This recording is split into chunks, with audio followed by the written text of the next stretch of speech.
Yep, my Twitch app says so. Muted this tab. What the hell? You muted us. I muted my tab. I've got the stream on my left. I just wanted to see what it looked like. I have to see it 3 times. So Through you get OBS, Discord, and the OBS. stream. Yeah, Yeah, I've got the stream up and OBS up too. you get real used to seeing yourself. At a slight delay each time. I've thought about trying it, but I don't Ooh, know. We'll see. That's a good punishment I should put on. When I'm gaming, I should put a punishment where I have to play through OBS. So it's just on like a 10-second delay. Make you feel like you're George's age at that point.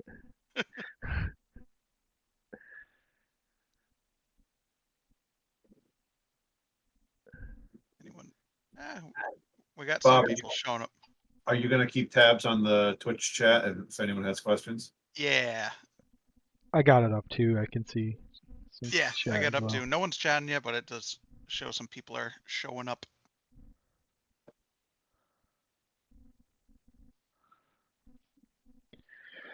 Give it We'll a talk couple more. more minutes.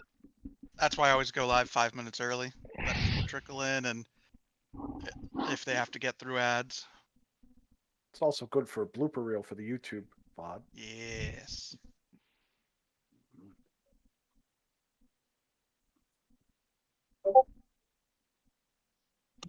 Did everyone have a good weekend? Yeah. Yep. Quiet. Good. Hi, nightlife. More entertaining. Sidekicks and George.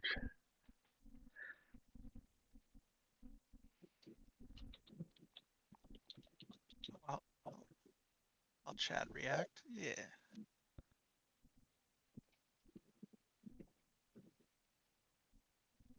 It is. Here's my clock.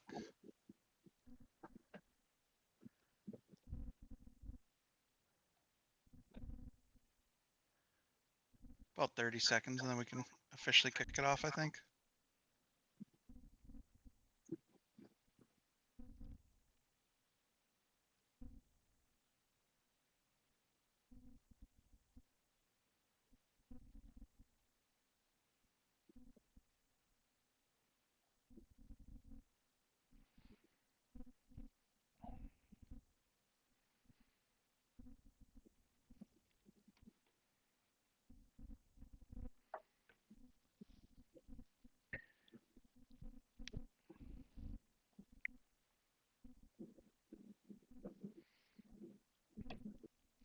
Alright, looks like it's 9.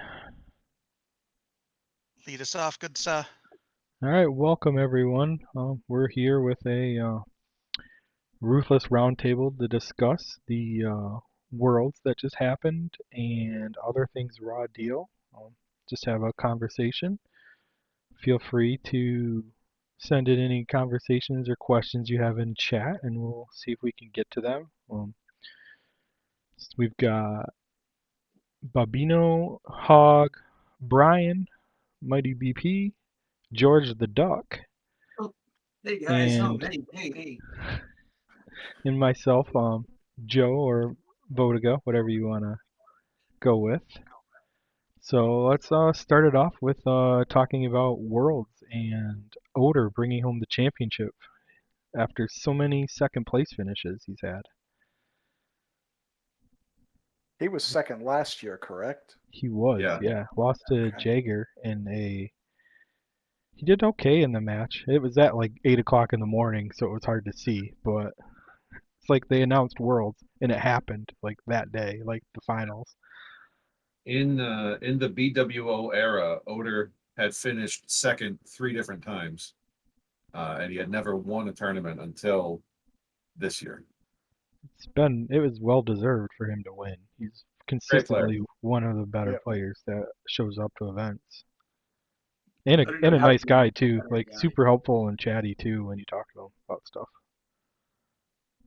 Couldn't have happened to a better guy. I just wish that it wasn't this. This wasn't the tournament that he won. At least the good guy won it. Not the bad And guy. congratulations to George too. It's not easy to make it to finals and worlds, and he did it. And his road was not easy either. He had a very difficult road to the Heck- finals. Heck of a run. I mean, I think the first match in your worlds, round one really prepped you for taking it to the finals. Really took you to the limit, I think. Yeah, I think I blacked out for half of Worlds, for half the top cut. I'm like, how is this happening? But I think the cards fell at the right place. Certain matchups worked out in favor. I think my couple losses in the Swiss rounds helped me because um not that I want to admit this, but there were cards that I was reading and I'm like, oh, does that work this way? And poor Ponder, who's answering my private messages because I don't want opponents to see my questions in the public chat, and I think I asked him maybe 10 to 12 private questions about Eric Bischoff and only Eric Bischoff, but um, really helped as we went into each round, feeling like I knew the deck more and more, and just combos and scenarios that I wasn't thinking of when I prepped the deck. Yeah, kudos to Ponder for always really, accepting the help requests, man. I've asked him a couple times privately as well. Hey, does this work like this? And he's never had a problem. Never said post it public. He's always good about it. So, shout to him. I've Yeah. flooded his inbox multiple times with different rules questions, including for playtesting for cards that haven't even come out yet. That he has to kind of figure out. That is a whole nother animal. Yeah, he's learning those on the fly, which is even worse. Trying to find any kind of raw deal precedents that may exist. So our top 8 again was what? Glove with highlight, I think, was the 1 seed. Yeah. Yep. Then Debu with With Visionary, SmackDown Visionary was 2. Was Jagger 3 seed with Viscera? Yes, I believe so. Hey, I got this whole spreadsheet I made. Let me bring that up. Yeah, and then Ponder was 4 with Batista. Oder George was tied for 5th, I think, or were we 6th? Yeah. Oder was 5th with Oder. Jinder, and then you and George tied at 6th with Bischoff and BFM, and then Free Dude snuck in with Dean Malenko. Yeah. Good for him. It's a fun top 8. Yeah, it was good. It is.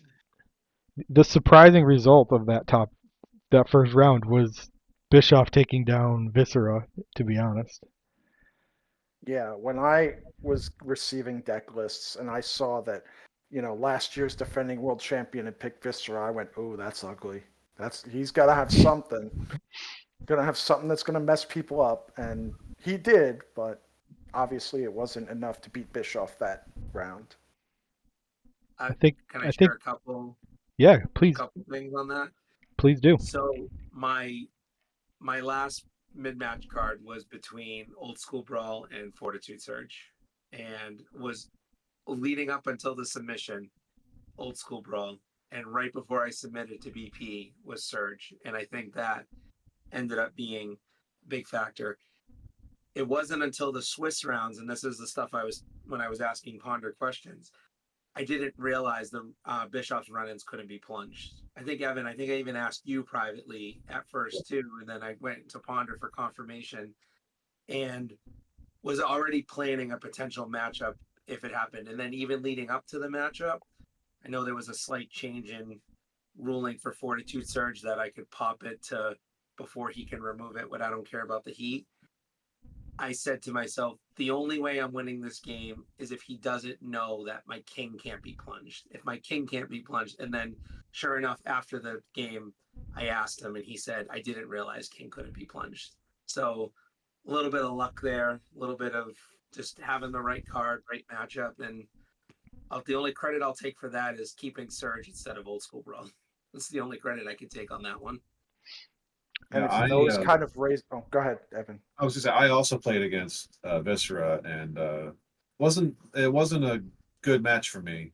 He had answers to all my stuff, which when I chose my big freaking machine, I said I'm either gonna win in 20 minutes or lose in 20 minutes, and that kind of held true for the entirety of the tournament. My first 2 games, I really got my game plan down, including against Oder, the world champ.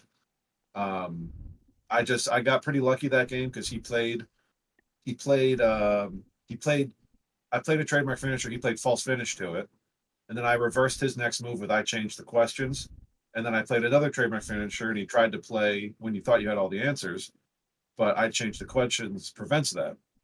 So had he played those in the opposite order, who knows? Because I was running out of answers for his heat stuff. But yeah, then I played Ponders Batista, which was a bad matchup because he Batista starts with that one fortitude, and he got to undermine my first maneuver, which really messed up all my stuff. Yeah. And then eventually Viscera just beat me up. But I went 3-2 and made top 8, so that's something. I think that highlights like how thin the difference is between all the players and all the decks, where it's just that one thing is the difference between winning and losing. Yeah, another surprising result was George beating Glove in the semifinals after he got absolutely hammered in Swiss by highlight of the night. That one is pure luck. That one was 100% pure luck. And I will share because I come up with a game plan for sling. I have a slingshot in the ring post. Don't ask me why I had one in that deck, but I kept one just in case. I think it was WrestleMania and having a pin condition just in case, thinking I'd actually get Fortitude when that Bischoff deck did not really climb in Fortitude like I expected it to.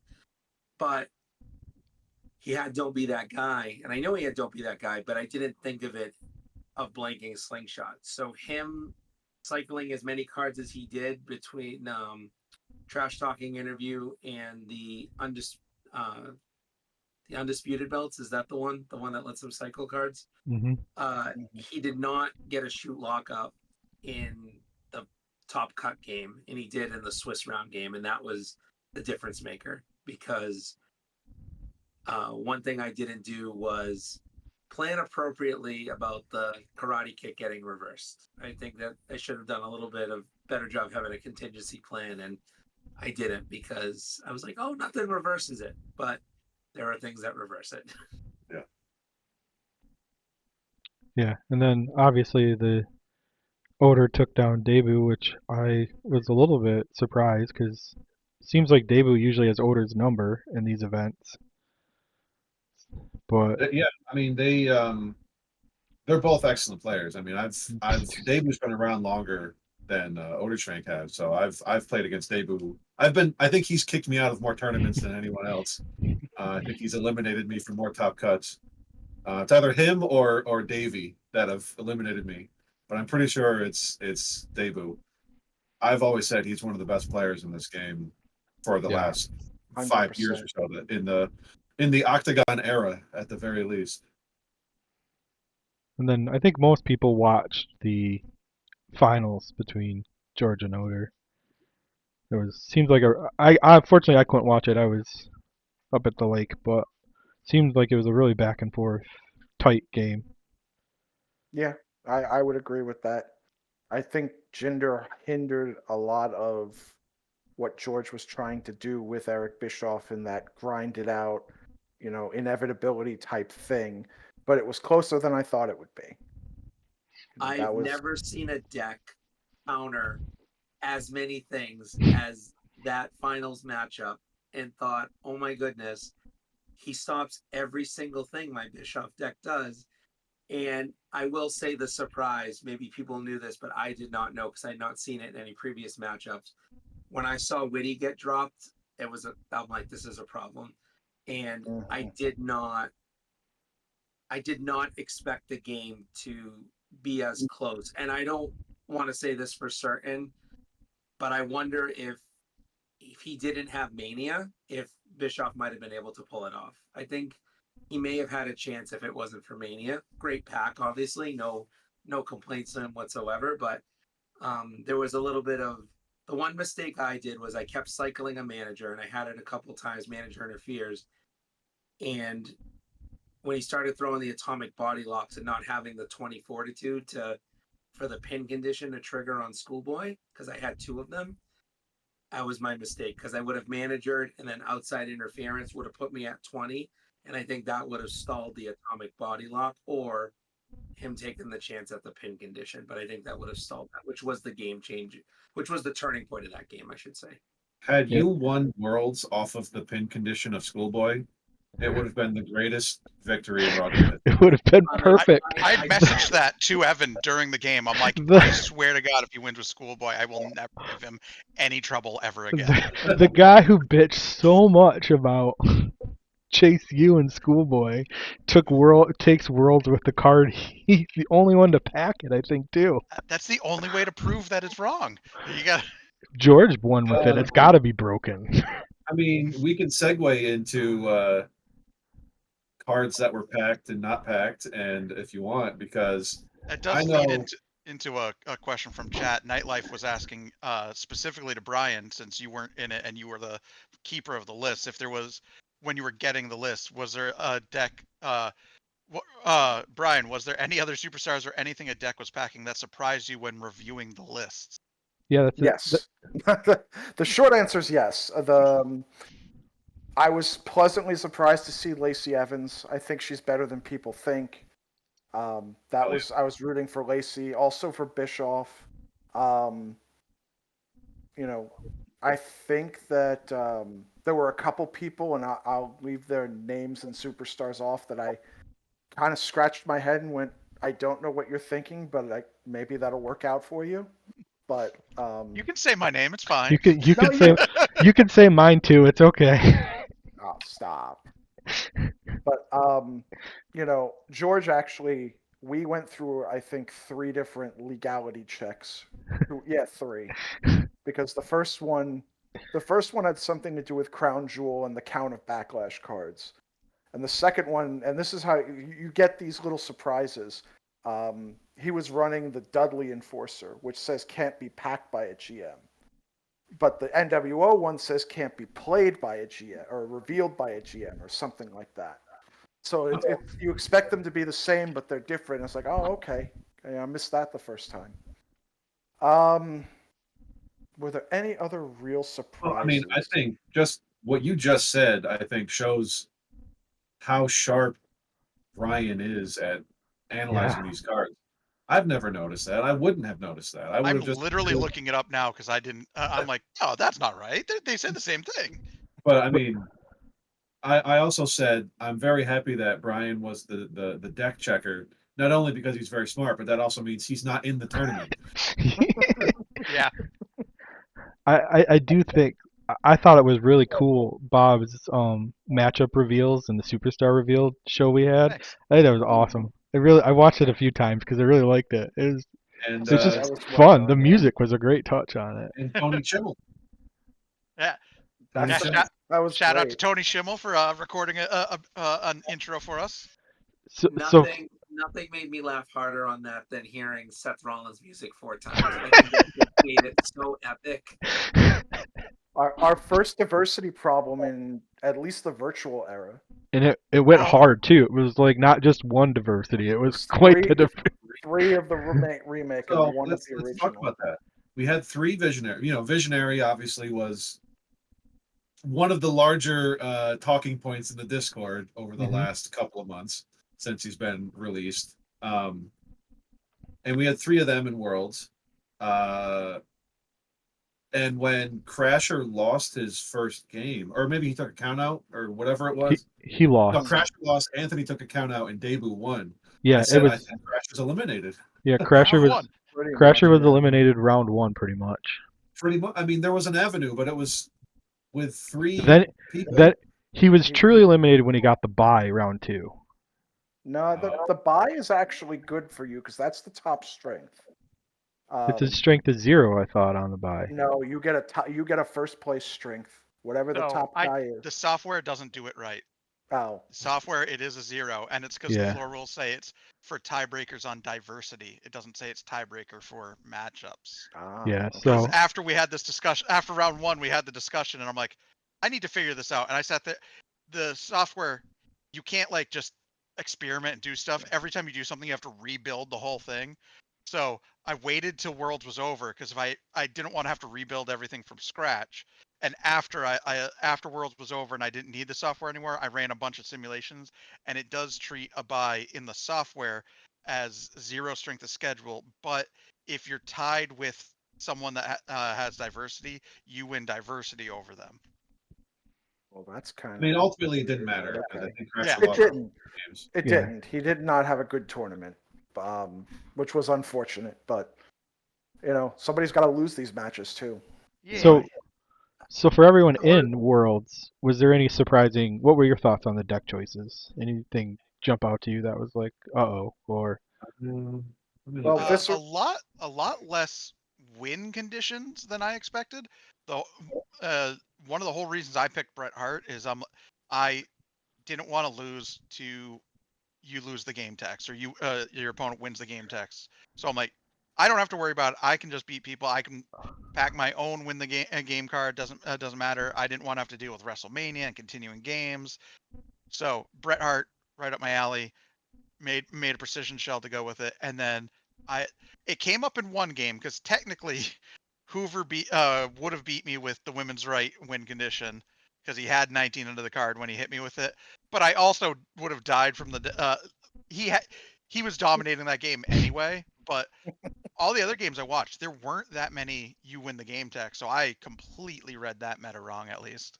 There, Looking at the yeah. list now, I don't think there's anyone like shocking. I think Lacey Evans is probably the most out there. Um, and then maybe like Tyler Breeze that Mike Skizzo used. Mhm. Yeah, Tyler was a bit of a surprise. Becky Lynch a little bit, Yeah, but I everyone think else is right up I, there. I mean, if it weren't, I think Keith Lee was an interesting choice until you realize who ran it. But I think like Keith has been that's the Keith other. Lee. Yeah, Keith has been Keith Lee in the last like 4 tournaments. yeah. Hey, And do you blame him? and it smashed my face in the time I ran into it, so I'm not saying nothing. I had a really good game with him in Worlds. Oh, I was gonna say for surprise, Lacey Evans, which I saw Hoover play, and I think in the previous tournament, she was definitely the biggest surprise for me. But also, I was terrified. I said, I think if I line up with Lacey, I don't think I'm winning unless I can keep Rochestering and Carlito. I don't think I'm winning that game. And it's just a amazing superstar. She's just an amazing superstar, and Hoover did a great job running her too. Just Yeah. watching Oh yeah. and it's great when you get used to a deck and you see that it's a well-oiled machine. I think I saw that with Glove last year with Jericho. You just see him go through the motions, and then we play a fun game after as Iconics, and he forgets that he has an ability. So it's like you get those, you just people get in the groove of their decks, and you watch them run. And to me, sometimes that's actually the most amazing thing to watch when watching these games. Yeah, he went 3-2 as well, which is really good for Worlds with that. Right on the cusp of top cut. If he didn't take the double count out, I think he Yeah, had a that's right. chance. Yeah, double count now. Double count out It was killed. nice to see Joe. It was nice to see New Nexus. We'll talk about why I ran that in a little bit later, but had I some want to reasons. circle back to BP to Brian's comment earlier about how the margin of the margin between players was so slim, and I wanted to say I don't think the records justify how great all those games were. They really, really were. As much as we butt heads on the Discord, Mike's games with Tyler Breeze was some of the funnest games I watched in that tournament. They Yeah. were all great games. They were all great. They were all really close, and Mike just didn't have the luck on his side, I guess. Yeah. Yeah, I, I mean, I thought I was I was coping with myself when I was thinking of that, but I was talking to Free Dude about our games, and I realized that I I won one game by count at first, and then lost the other 4. But every single game, I was the opponent at one point had 2 or less cards in arsenal, and like I was in every single game. I just happened to either forget. I don't actually think I even forgot any triggers. I just didn't get make right decisions or get the right draws at points. So, yeah, it. I think you're right. And None of these records kind of reflect. to that, Bobby, think your strength of schedule was actually like a spike. Like if you looked at everyone's on the list, It was and number it was high. tied for number 1 at 45. Yep. It was me and Ray George, I was think. feeding, George, right? Yo, oh yeah, Ray had a really hard Ray, strength schedule George, too. and Evan were all George and I had the same strength of 40, schedule. 45s. Yeah. That's why I said George had the most difficult road to the finals. Can we all agree the least surprising deck choice was Glove playing some form of Jericho in Worlds? Yeah, I guess that we could nominate that. I still think Death Taxes and Los Guerreros and Worlds is a pretty acceptable one too. So when the list came out, knowing I was Big Freaking Machine, Los Guerreros was the one deck that I was like, I don't want to play against them that's because like my deck is designed for the opponent to play Reach, Exceed Your Grasp to my first move, which right. fine, great. But then the second time I played, it's supposed to hit, So and I knew against them it wouldn't hit. what's funny about Los Guerreros too is it's Luke, and he signed up to play, and he's like, I don't know the meta at all. I guess I'm just playing Los Guerreros. It's basically what he said. For him, it's either Los Guerreros or Hurricane. Those are his probably his two favorite decks to play. So do you guys want to go through like why we picked the decks we did, or do we want to go through some card stats first? What do you think? We finished surprises. I'm curious what your Oh yeah, what you Brian. thought your biggest surprise was, and Bob, and I think Evan might have already said it too, but you lead the way, Joe. My biggest surprise? I don't know. I just when the stream was going and Jagger popped up with Viscera, I just went, oh god, I don't want to play against him. And I then think we haven't really talked about Jagger. Jagger's another he's really excellent player. Oh he's yeah. Always in phenomenal. top cut, always in the finals of tournaments. And his decks are Always usually dread playing against him. not fun to play against at all. So Probably should have been the 1 seed if I think he had a he sick took child and wife that kind of took a made him loss because he doesn't have to take missed a round. a loss, but probably would have been the 1 seed outside of that, which might have made the road very different and more difficult. So Yeah, he's one of those players that figures out what his deck is weak against and then figures out how to combat that specific thing. And it does a very great job with it. I mean, he packed Check This Out last year. His deck last year was just it was yeah. Speaking of last year's deck, shout out to Davey running Mr. Perfect 2 years in a row. Mhm. That was my favorite pick. That, Not because of like the deck itself, just the fact of going, no, I can make this work. and Yep. then he lost his first 2 games and then just steamrolled after that. And he's like, I'm Yeah. coming for the top cut. Yep, almost made it. Yeah, Almost made it. I And got he was- I got petrified. I said, "Oh no, please don't make it." Well, if we want to segue into trends, my first 2 opponents were both Heat decks.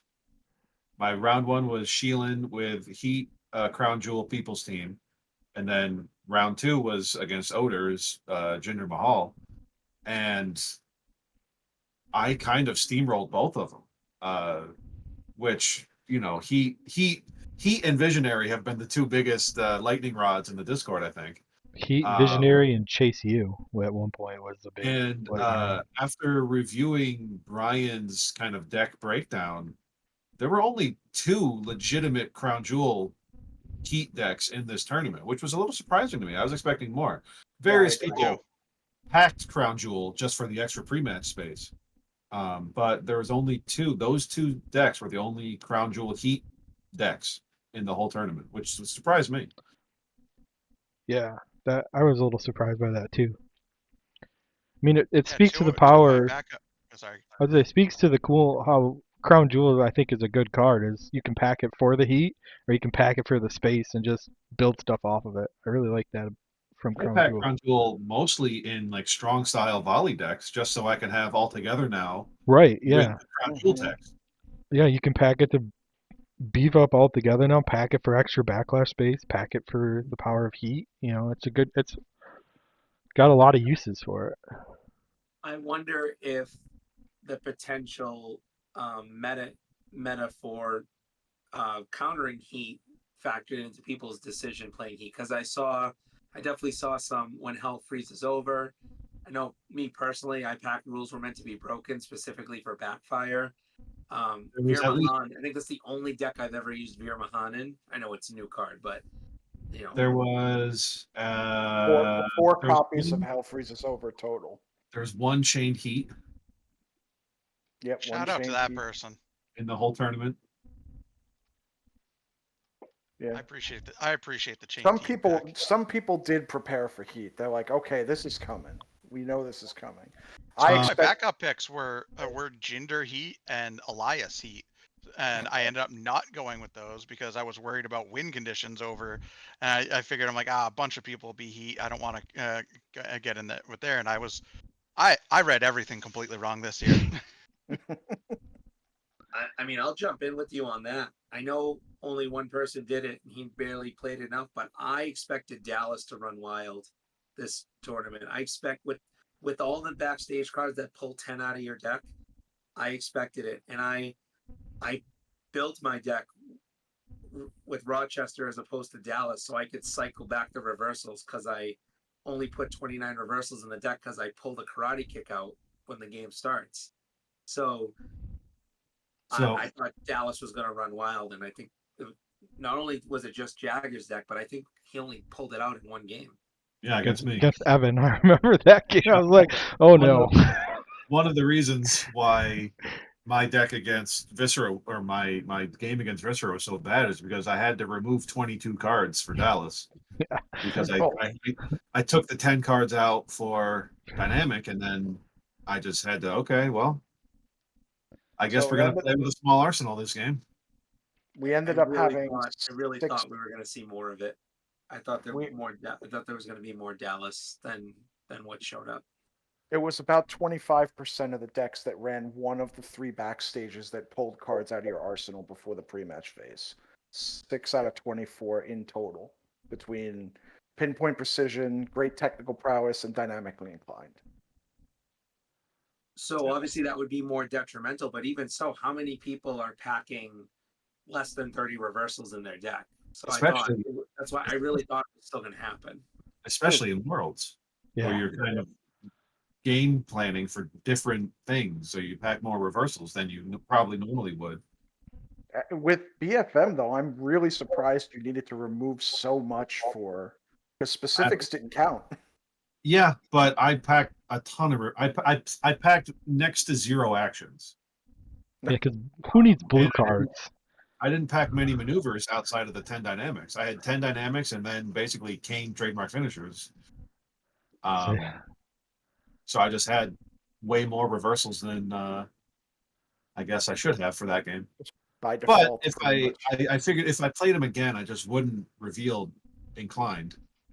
And then I'd only have to remove like 5 cards or something, whatever it is, 6 cards. And that'd be a little more manageable.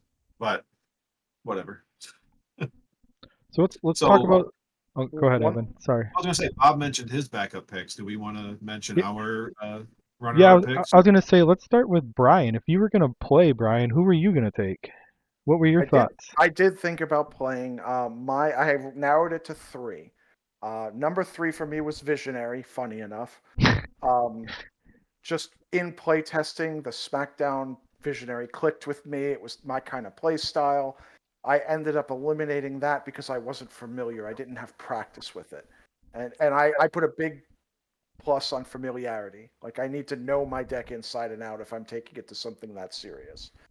Number 2, and my locals are going to groan when they hear this, was Seamus. I've run him for the last 12 months in our local tournaments in paper, and he hasn't lost. It hasn't been particularly close either. I had a lot of comfort with the deck. I wouldn't have played it because I wasn't real confident about the finish the game plan. Yes, you had lost their heads in the backstage, but that's if the right cards go back in, how do I like get around that? Like that's something I would have had to work on, just not beating people to death. The number one would have been the people's team. I would have run him. I've been running since Crown Jewel testing.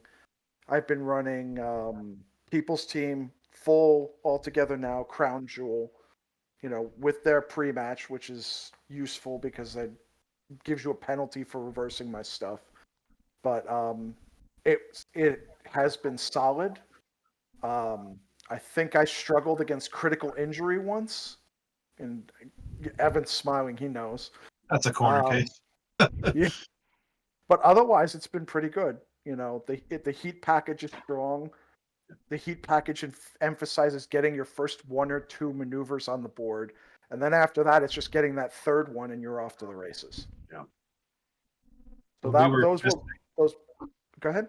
I was gonna say when we were testing Crown Jewel, I had people's team built as well because they seemed. I said, "Who likes to get successful maneuvers into their ring?" And they were the first one that popped into my head. I said, "Absolutely, people's team." Mm-hmm. And then I think I threw in like a brutal beating and a blindside hook just to get a strike. It Funny, worked. I would have had a problem with the submission and the high risk were a little iffy because I Yeah. wasn't running too many subs, but one match I did end up using revolving takedown as a reversal, which turned on the ability, which was kind of gross. It's fun as a reversal now. Is that the same deck? I think you played People's Team deck in League. I think was that the same deck? Yes, that is the same deck I played in League. If you watch that League game, that was Yeah, it. that was. I think you beat Jay Z that game. That was a pretty good game to watch. Yeah, I I'll beat also Bret say- Hart. And that's Bret saying Hart. something. I'll also say you brought up Sheamus. I'm surprised there wasn't a Sheamus. Sheamus is always a popular tournament deck. Yeah. And Top to not three see him, cheese move thrower. Yeah. right? I Is mean, it he's you, Seamus? I mean, Sheamus is one of the three best, reversal restriction decks out there, if not the best. And to not see him was a little surprising to me. I'm happy because he's So, He's Evan, who were your other choices? at one point Mike Skizzo and I were going to beat Tyler Breeze and Fandango. But I said I think Fandango's very good, but I didn't have the number of playtest games that I really would have liked going into Worlds. And knowing how degenerate Worlds can get, I just wasn't sure if Fandango was the way to go. I had kind of similar thoughts about Eric Rowan. I think Eric Rowan's very good, but Yeah, for a while we were going to be Rowan and Harper. I wasn't sure if he could compete with like the top of the top. And eventually I went with Big Freaking Machine. I've played the deck many different times. I brought the deck to the Pittsburgh tournament person we had a couple years ago that Bob was at. It did very good, very well there. And it's an easy deck. It does its thing, and it doesn't really care about your game plan most of the time. it dictates the game plan more than it reacts to your game plan. So I just said, all right, I'll go with that. And I feel I had a decent run overall. So that was my decision making. And then, of course, the ladies are always top of mind. So they were in contention, but I felt they had enough. They have enough things that ruins my deck. Like if my opponent drops Yorktown against the Iconics, I might as well just scoop. It helped that I had been playing Yorktown in testing against you too, so that bug was in your ear. But there's always at least a 1% chance, no matter what the game plan going in, that right before deck submissions close, Hog submits Iconics instead. It's always a present threat. You're telling me there's a chance. Yeah.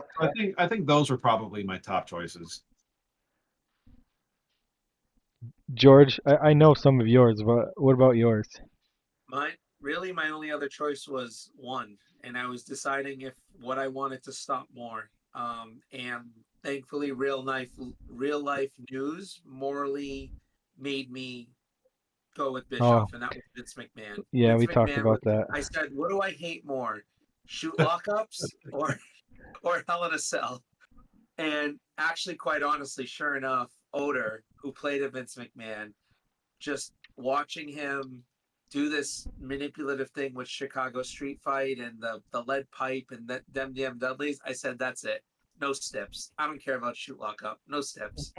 And so I went Bischoff. But Vince McMahon was my other thought. I never played the deck. I didn't even have it built. I was getting ready to gear up to building it, and he's someone I've never played as and always dreaded playing against. But I thought maybe he can do something. And again, like the real life news, I'm like, I'm not gonna go as him.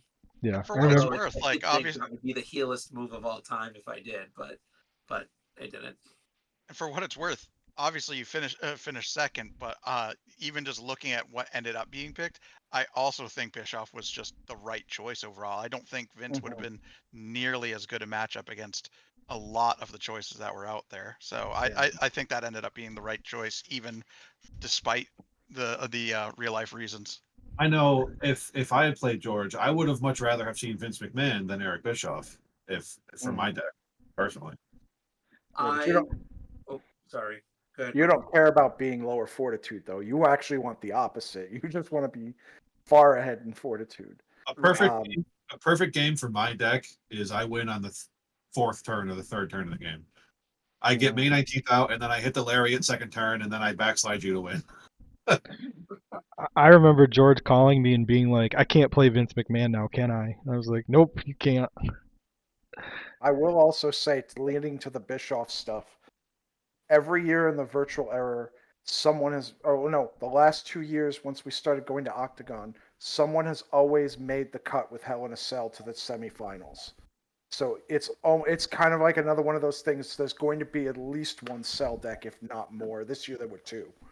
So having an anti-Hell Cell built in is just gravy. It's just one of my least favorite cards in the game. And again, it was deciding which one it was, and that I mean, it ended up being. I mean, I think not being able to stop steps was obviously a big choice, but he's so dynamic too. I'm sure you guys remember what my joke was.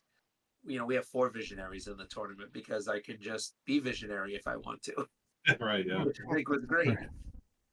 Yeah. What were your picks, Joe?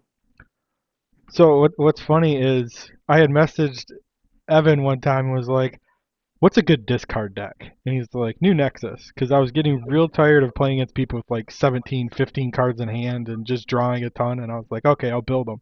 So me and George were testing for Worlds, and he brought out Bischoff, and I brought out New Nexus, and I just smoked him with New Nexus. And I'm like, "I think I found my deck." So I went with New Nexus. The other choice was obviously Spike Dudley.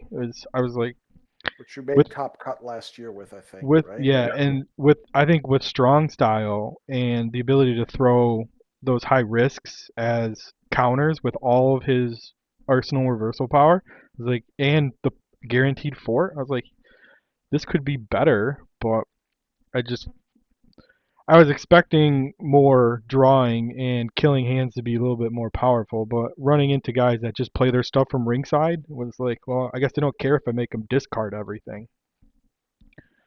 So, Damn you, Dean Malenko. damn you. So I went with New Nexus, which it's a fun deck. It's fun to watch. Just Yeah. removing 12 backlash cards is just an interesting way. I didn't have to worry about my pre-match very much. I'm like, oh, I'll just play these 4 and then just get rid of the rest. Probably went through like 5 or 6 variations with George and Brian. I kept going through lists with him, being like, "What do you think about this? Maybe I should do this. How about this?" I won't tell it now, but we had a fun new Nexus testing session and play testing way back in V5. I won't get into the story now, but I know them pretty well, both from alpha to now, and I do think that there's room for them at the top. Like I do think they can make a top cut for sure. And to be fair, Joe, half your deck was blindside anyway, right? No. I was No. cheese. Okay. we would You talked about going appreciate- blind sides, but I was like precision kick and atomic lariat, stuff that made you have to reverse from hand type things. Mhm. Because I was Oh, that I- makes sense too. just I nuking had hands. I had new Nexus in League. I don't remember if it was this past year or the year before, and I played them against Debu's Back to Basics Rey Mysterio, and I really killed him in that game. I had all the answers, and I was able to just kill his hand and just hit maneuver. It was mostly cheese. I started with shoot Russian leg sweep was my first. Yeah, You we can't talked respond to this maneuver. we talked about that too. Like hard being this original, the shoot Russian leg sweep, and then you can And shoot then counter you right shoot away. counter right away, and Mhm. I just went from there. I have since built them. I built New Nexus Back to Basics with 3 old school psychologies because that just feels vile. It's just awful, gross. Um, With numbers Me game, too. 3 old school psychs. Ugh. Yeah. It hurts me thinking about maybe I should have used them. Natural disasters with 3 old school psychs back to basic. Because they get to take 10 splashes out of their deck first. I think I played against that deck and I did not enjoy it. Yeah, that's a recorded game on your Was YouTube that the channel. was that the Mark Henry game that I had no That was business the winning? Mark Henry game. Yeah. Bob, I got to hear it. What were your backup decks? So I picked Brett because I was worried about win conditions. The 3 backups I had were Jinder, Elias, and Visionary, and I was SmackDown Visionary and just living forever, and Yeah, I remember you were testing Visionary quite a bit. yeah, Oh, that and was and it was finally the diversity that made me not pick him because I'm like I don't think I'm going to be the only Visionary, and I have PTSD from the only other time I've hit diversity was Debu was also Alexa Bliss in the first BWO tournament, and I went 4-1 and missed top cut because he went undefeated. And sure enough, if I had gone visionary, I would have had diversity with Debu again, and I don't think I could have lived. I think that diversity knockout in that tournament let me sneak into the top 8 then. That was that Mhm. Planet's Champion deck, right? Yup. To be So- fair, your Planet's Champion destroyed my Alexa in that tournament too. Oh, I faced you and I immediately went to Hog. I'm like, how do I build Planet Champion? This is was that silly. Abel? I think that might have been Jagger, maybe. no Was it Jagger was Dean Malenko and won. Yeah, Jagger won Dean Oh. Malenko. I beat him in Swiss, played him in top 8, and he beat Because me. I on with the my Drew rematch. McIntyre, I think I was Drew McIntyre that tournament. Yeah, Yeah, you I were. was thinking BWO2 and it was Oderschwank, not Debu, because Okay. in my brain I shortened them both to 4 letters, Oder and Debu, so my brain mixed them up. I'm fairly certain I crushed that Alexa Bliss in top cut Yeah, with Drew I McIntyre. remember that. So I just happened to have it from conversation with him, but our world champ, I know what his backup plans were. Oh yeah, You don't care if I share? I'd love to hear it. I'm Go I'm for interested. okay. If he's okay with it. his number 2 is Eric Bischoff, Ooh, That's great. and his number 3 was Baron Corbin, which I think terrifies me more than Jinder. ugh. So- Ugh. You Oh could- my goodness! And when he said, again, we were talking a few weeks before the top cut, so this was before we knew anything.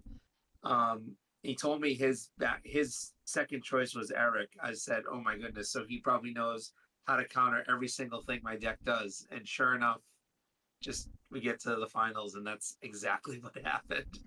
Mhm. Well, that's the thing with because Witty Retort is really the card that really messed up your game plan. Witty Retort is basically old school cage match in a weird way. So if you can't play old school cage match against Bischoff, Witty Retort, it stops steel chain shot, it stops thrust knee lift. And Well, it's it's funny too because when we were talking about Bischoff, me and George, I brought up like, what do you do against Witty? And he's like, I don't know.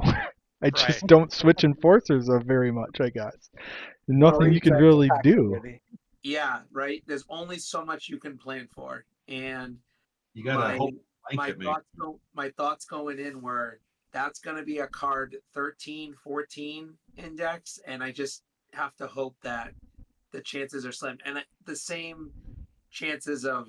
I took it as possibly the similar chances to playing another GM who can play a stip against me, because I really banked on not having a stip played against me. I mean, what other GM would people play though? It's not. I mean, I think is Vicky a GM?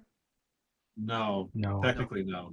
Yeah, Technically, technically, I she doesn't get to. Yeah, thought her backstage gave it to her, but I she could gets be to wrong. pack cards as if she's a GM, but she isn't Her- one.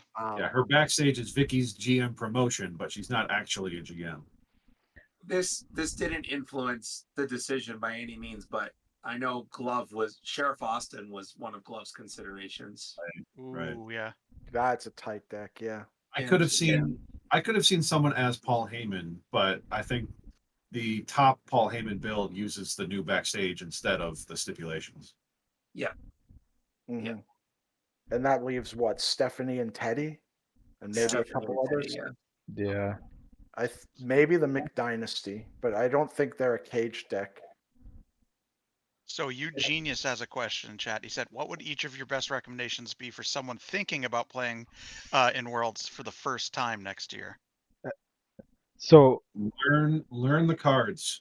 I mean, try to learn what every card does, and you know, play a lot of games. Learn from Reps. every game. But start playing now with the people you think you Yeah. might play, because Play it- familiarity is huge. I already have possible decks built for next year. yeah, So, play a deck you're comfortable with and you know what it Yeah. does. At least you know what That- your stuff's supposed to do if you don't know what your opponent's stuff's supposed to do. Yeah, I think that's one of the biggest things is really know your triggers and really know your effects that you have in your ring. Because a missed trigger in Worlds can be the Cost you a difference. game. Absolutely cost you a game. I Yeah. witnessed it personally at least twice. Yeah. I remember watching Free Dude as Dean Malenko, and I watching him play games, and he's missing WCW discard. He missed old school psychology discard. He missed ring psychology back. He just has a number of triggers that he would Totally. remember one turn and then forget the next turn or something like that. And I said, well, Okay. and in the finals, both of you each at one point had a miss trigger that you remembered like a turn later, and it was like like it's Worlds. I understand not taking it back at this point because it's not a friend. Like we're all friendly with each other, but it's a competitive game. And I remember he had one right at the beginning of the game, and then you had Yeah. one right at the end of the game, and it's like Right. it's one of those things that's you never know which missed trigger is going to be the one that could have turned it around. I would say when you're practicing, assume all missed triggers are gone. Just what I know, people are very good about, permitting you go to rewind the game state. That's not going to happen in Worlds, and that's probably the biggest change between playing in, say, a BWO or a League game versus a Worlds game. People are going to say, "No, I'm sorry, you missed your trigger." Yeah. Yeah, And- that's one of the things I do is when you're playing with the deck I'm testing and I miss a trigger and they're like, no, you can take it back. It's like, no, I need to remember to do this. It hurts me more that I forgot it, and I'll remember it more than if you just let me take it back. And I think going back to the question that started this conversation, really don't try to take anything personally. Yeah, Because 100%. especially in this tournament, in other tournaments, someone might let you take something back or whatever. But in this tournament, we all want to be world champion. And we're gonna try to be world champion. And if that means not letting you take back a misplay, then that's what that means. It's nothing personal. It's just, the game. Yeah, it's like if you're in the Super Bowl, they're not and Tom Brady steps out of bounds, they're not gonna be like, it's okay. We know you didn't mean to. Well, I mean, Tom Brady's gotten away with enough, but we won't legislate that one, Mr. Tuck rule. For this being my first Worlds, although I've been playing a long time, but being my first Worlds, knowing the deck is 100% thing. I am embarrassed to admit that I did not know till the third round that RVD gave me +2 mid-match spots. I didn't realize I could swing in the NWO Enforcer after the fact to Triple H to bump up my hand size, so I'm not sitting there trying to figure out how to not to have my hand so small. I mean, in the in the finals, the Steph Enforcer, the draw two, I didn't know that ruling. Again, you just read the card for what it is. Bischoff's card about his run-ins can't be plunged. Again, I didn't build the deck till shortly before Worlds.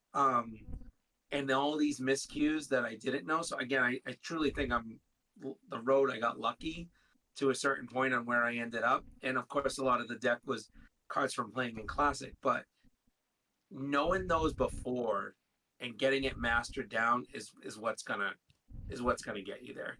Because some people have a hard time pivoting and adjusting uh, midway through, especially when their game plan goes wrong. So, Yep. Bob, let's start with you. What was your best game and what was your worst game? Best game was best game as far as competitiveness was definitely round one, because I actually was able. It was the only game I won, but I had to win by count out because I didn't see a path to pinfall. It was against Nightlife in round one. That was the Seth Rollins match, right? Yeah.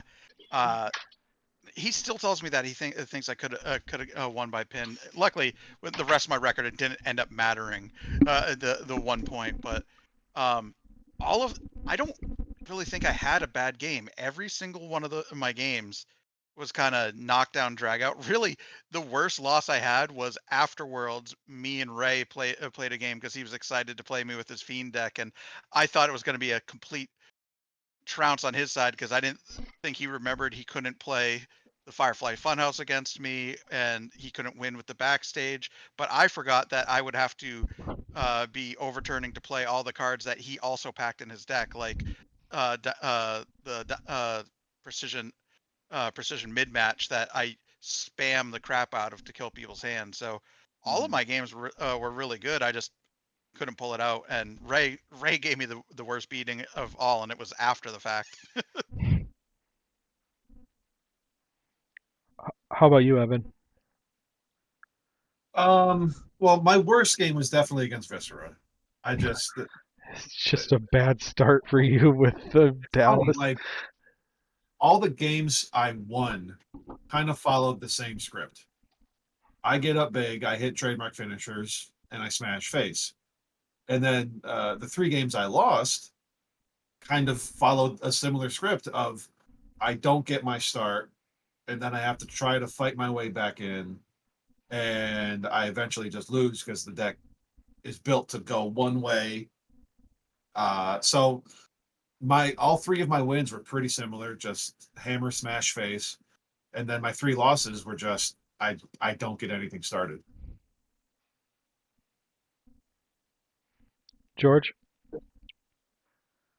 I mean, just to keep the feud going, my best game was against Free Dude because nothing feels better than knocking Dean Malenko off his toes when he realizes he can't play Cage against me. But no, that was a great game.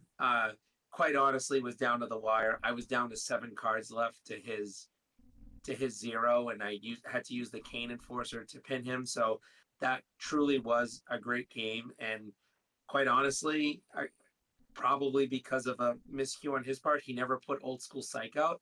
I didn't know that Dean Malenko puts out Old School Psych. I thought he didn't play it because I played Finley, so I didn't realize he puts it out because I put Finley's was my first event. So it wasn't until 3/4 of the game he said, "Oh, Old School Psych should have been out," and I said, "I didn't know that. I had no clue." My worst game was my 2 losses. One of them was just crap luck, and the other one was just sheer stupidity. But my loss against Debu's Visionary, I'm playing him at 6 in the morning because we already got an extension, and it was extremely tight. And I'm reading Seth Rollins stuff the night before at probably 11:30, 12. And that's the first time I think I read Rollins kip up, and I said, "Oh crap! I didn't know he had the kip up." And I said, "All right, I'm just going to have to bank on the fact that he doesn't have the kip up." And what did he have? The kip up. And the cards, as I'm sure most of you know, the cards didn't fall in my favor, and got up at 6 in the morning to play a 20-minute game, and it was over.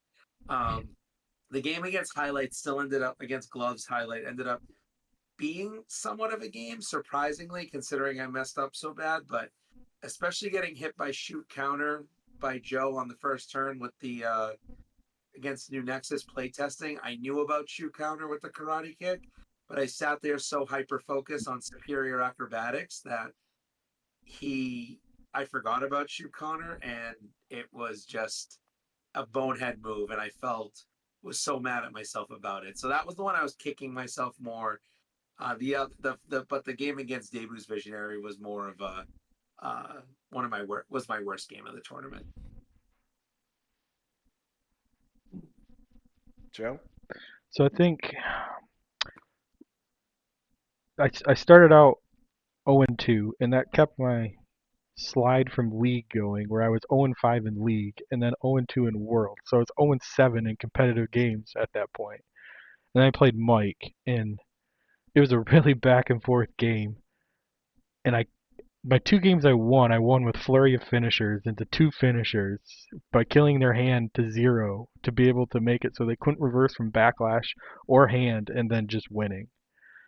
And that was, and then I needed a win to have a chance at top cut, and I got paired against Dean Malenko, who doesn't care if you make me discard all my maneuvers. I don't care.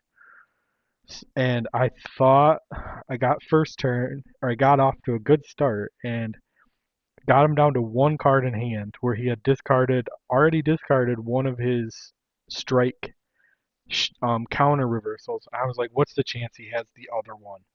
And he reversed my atomic lariat, and that was the beginning of the end. I just couldn't do anything at that point. He just, backed by Vicky Chain, smashed me after that. Do we want to shift the conversation to meta shift? I think so. I was gonna I say, see what you did there. Brian, looking through the card list with the decks and the card packing, was there anything like any trends you were expecting to see, and then when you actually looked at the list, didn't see or were surprising to you? I mean, I don't know if there were trends. I guess the biggest trend that I noticed, I would describe it as an overall lack of mill strategies. We had 1 afterburn, 0 old school wrestling match throwbacks, and 0 puncher's chances. And The usually I think somebody's good for at least 1 puncher's chance type deck, you know? the lack Usually, of old school wrestling match throwback, as I thought there would at least be 1 or 2 running you around. know, I was terrified of that card, and it didn't show up at all. Literally, did not there were packed at all. there were 2 Are You Ready for a Good Times, which is a mill strategy. Um, but yeah, I was expecting Puncher's Chance. Puncher's Chance is still very good. Anthony's Raw Visionary deck was a mill deck. Oh, was it? Yeah, that Okay. was a heavy mill It was deck. a raw Visionary is inherently It was mill, a yeah. raw mill deck, Mhm. yeah. And I the think only, we were talking about how close games were, generally speaking, and I think that kind of speaks to the kind of state of the superstars in the game. I think now more than maybe ever, the superstars are as balanced as they ever have been. Like even when you go back to like Premier, Triple H was dominating because he had a 10 hand, or you had Steve Austin with elbow to the face, open a can, running elbow smash, Austin elbow smash. yeah, it was pretty much first to Irish Whip 1. But I think now with where the game is, almost any superstar can beat almost any superstar. And I think when you look back at the notebook thread, you see a lot of surprising results. You're like, oh, I wouldn't expect this deck to pin that deck, but okay, I'll see. I'd like to see how that was built or whatever. And Yeah, I think the game now relies less on the superstar picked and more on the deck itself, the full deck, and the player, the pilot of that deck. Because you see Yokozuna, you go, "Oh my God, Yokozuna is really good in this game." But sometimes he got bad matchups, maybe, or he missed a yeah, card when he was building the deck, and that might have cost him. I did that. yeah. Yeah, someone like Jinder would chew him up just to get getting rid of his ringside all day long. Yeah. Yoko needs a ringside. I'd say for meta shift for me, I know, maybe other guys might not be so surprised, but for probably being, I think, the only one who packed Chase U, I was shocked that Don't Be That Guy was very popular. I think just with 5th and 10th being such key cards in the game, I was surprised to see that many decks as Don't Be That Guy. So There were, for the record, there were 3 out of 24. Don't be that guys. I faced. I think I faced. And I faced 2 out of the 3, but in I clubs, was- You one of faced them, I one faced them twice, yeah. I was one of them, but my deck was Hell in a Cell, so the anniversaries don't do a lot for me. Yeah. And I figured win conditions can sneak up on you, and I think Don't Be That Guy is a quote unquote tournament card. And it stopped Chase U Schoolboy. so how much And I of was an Bret Hart, which is a specific don't be that guy. So how much of an impact did Adam Pearce have on the field? Because there was one WrestleMania deck, and that was mine. Yeah, I Adam was Pearce is a surprised. classic like bullet card to where you're not going to see the actual impact in most tournaments. It's a lot in the deck building.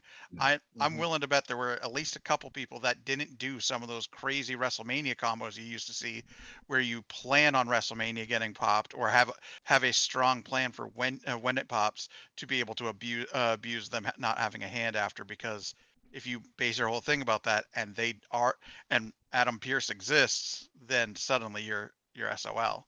So I packed WrestleMania strictly. Well, I had flexibility in my backlash because I'm removing 12 cards, so I could toolbox my pre-match against who I'm playing against. So if I don't want to play WrestleMania, I just put in like handicap match or something.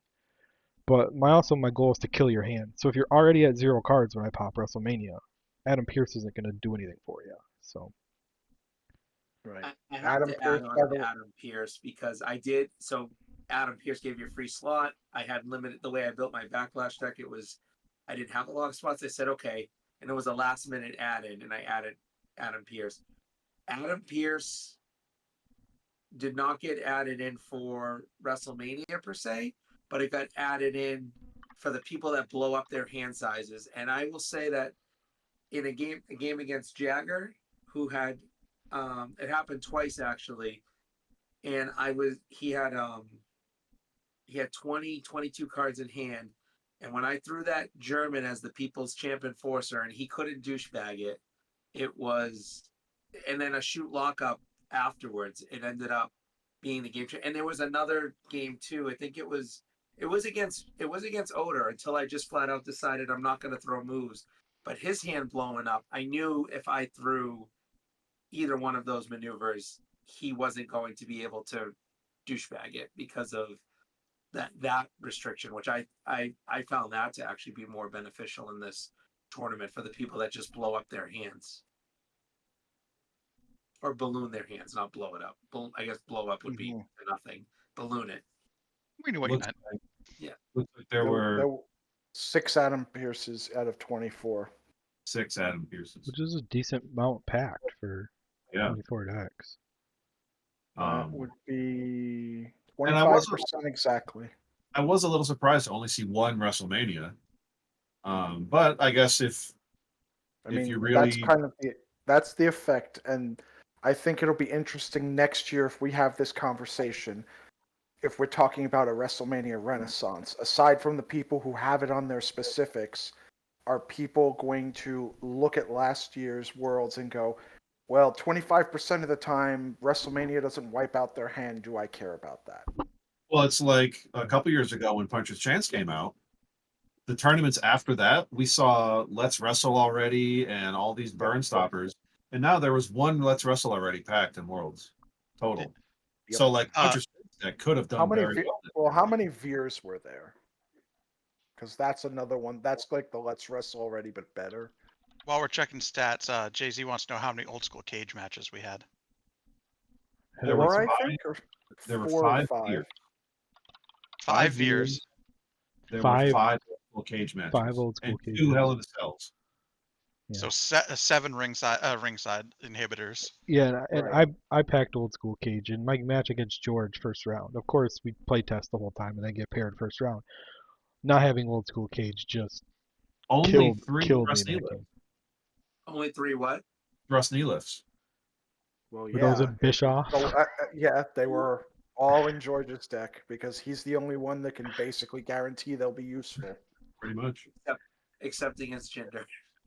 Well, yeah. What was the most packed card in each area? Well, it's So shock. I do have that. Most packed unique in 100% of the decks was tie between Carlito says that's not cool and restricted use in this area. We did have one, if you're wondering for some other staples, we did have one deck that did not run Divine or D-Bag. So that was right behind him at 96%.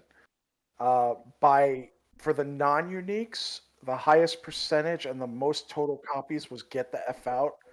It was 56 total copies across all decks, 78% of potentially packed cards were Get the F Out. There, I have some others. Looking at the ones that were in over 50% of the decks, the Arsenal was literally all reversals.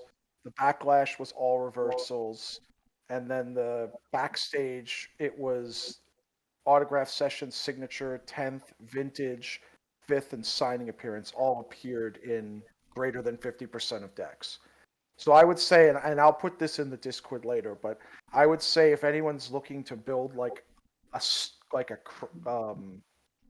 skeleton to start your deck building, here's what at least 50% of worlds thought was worth putting in their deck. Before you decide on alignment, before you decide on anything else, all these cards were in it, basically.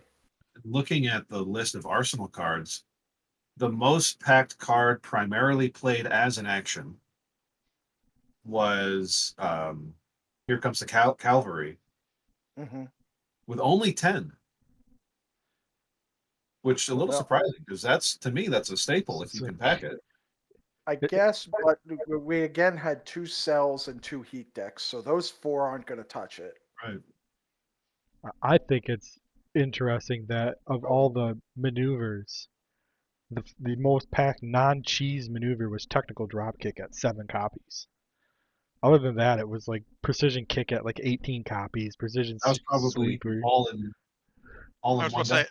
all That's 7 of them might split. have been in Nightlife's deck. No, it's split over. It was split over 2 decks. He did have, I think, Nightlife had 4 of them, and somebody else had 3. The highest percentage card primarily played as a maneuver was precision kick. Yep. There were That makes 18 sense. precision kicks, so 1/4 of all potential cards packed were That precision. makes sense because that slots into precision and cheese builds. And So precision, I think precision got really nicely bumped with the last Mhm. virtual set Yeah. too. So I would agree. Precision Kick was a card that I had in the deck instead of Blindside Tornado Strike because I thought I needed to free up mid-match spots. Again, not knowing your deck, forgetting that RVD gives you +2, and I took it out. And of course, Precision Kick would have helped me quite a bit in the tournament. We had roughly the same number of managers and sloppies. I was gonna ask how many face decks versus heel. Do you have that number? Was it about even? well, I believe it was close. Yeah, I'd have to look back. I didn't bring that number with me, Yeah, but I it can looks like figure out which decks were face. manager was a 47% of decks packed manager and 44 packed sloppy. Yeah, there was like a 1 card difference. It, I it, think Also, one. The choice between counter reversals, Revo of the Mind, and legendary defense. I think there was 1 legendary defense deck total, one repo deck. and No, there No, was there were three. more Revo Revo and decks. counters were. I think counters were a little more popular, but they were pretty close. 17 decks packed counters and 15 decks packed. Or not 15, 17 counters There were were packed. 15 copies of Revo, which translates into 5 decks that were Revo. We had 1 legendary defense, and I'm pretty sure the rest were counter Yeah, decks. 17 counters. decks were in the Was- field. I was mean, Mr. I was a Perfect- legend and I didn't even go legendary defense. I was gonna say, was Mr. Perfect legendary defense? I think I'd Yo have to look. would have, but I might be mistaken. The shocking Yeah. one to me is I think there was one bash deck, so that's one deck that can't pack manager or sloppy. But other than that, sloppy and manager weren't packed at their full capacity. Like people were packing two and twosies of it, which Yeah. I always thought Yeah. that's the one reversal. Like if you're face, you pack 3 sloppy. If you're healer, you pack 3 manager because it hits everything. Sloppy is a little bit less ubiquitous just because you need help to make it an arsenal reversal. Right. Yeah. And there was at least one card being this original. And there's kind of a debate whether you run 2 or 3 of those staple reversals when you're hard being this original. I've seen it go both ways. So that, I mean, like a couple off makes sense to me. Not like the fact that they were about 50-50 as far as pack percentage kind of makes sense. I think there was a lot of, good for both sides. But Shout out to the one copy of Critical Injury being packed somewhere. grr, arg.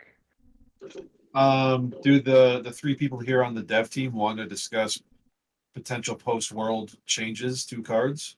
I know Yeah. we've discussed some, but, Yeah, I'm Let's- comfortable I'm with it tot- if you guys are okay with and it. and nothing is determined yet, but it's just the discussions we are having. So one question I had for the dev team is when you're watching the world's games, what goes into like we need to revise this card or no, this card's okay? I mean, what kind of discussions do you guys have about or what triggers like we have to revise this? I'll say for me, when I see um a lack of interactivity between players. But I was So if going to this say is as well. one person being able to play a bunch of cards and the other guy just has to sit there, that's probably a problem. So it's I will- less about something being like super good and more about it being like just not fun to play against type things or I stuff mean, like that. Some things can do their job too well. And Okay. Yeah. sometimes we need to dial that knob down when we see it. Someone who's not necessarily bogged down with playtesting takes it out for a spin, and you're like, oh, okay, that's how that works. yeah. also And one. no, go ahead, Bob. I was gonna say also another thing to look out for is when something performs well, even against things that are specifically made to counteract it. So if you're going out there and your counter is discard, but your deck just plows through it without having to put effort or thought into how do I deal with this discard, then maybe we figure out what parts of that made that way too easy. You should have a hard time against something that counters you, and if you're not having a difficult time at all, something's too good. So is there And it's active also, active chat going on during worlds like we need to look at this type stuff or is it like more after the From whole my perspective, absolutely. And Yeah, as the guy who was not participating, if I see something, I say something. yeah. And it's also, so much of what we do is trying to balance whatever it is. And sometimes the pendulum swings one way and you go, all right, now heat is good. And then you go, oh yeah, but now Jinder is unstoppable. Yeah. yeah Because because when there's what Jinder was 400 designed when heat was terrible. Yes. So he was designed to make this terrible meta good. good. And then heat by itself became really good. And we didn't take anything away from Jinder. So now what was a weakness is not a weakness anymore. So I think, and this isn't just because Jinder won worlds. It's just health of the game. Jinder's probably going to take a half step back. Nothing crazy, but now that heat is good, Jinder's other stuff doesn't need to be that good. Yeah, There's a- and you can find in discussions about like in deck advice and things like that, Jinder has what I personally believe is the strongest card in the entire game, and I've been saying that for a long time. And when he was based around an archetype that was absolutely not very viable, it's fine for him to have the best card in the game. But now that his archetype is very strong, that's dangerous. Mhm. I think we were talking about that a week or so ago, Bob. I said it's crazy how he has I don't care about the heat and it only works one way.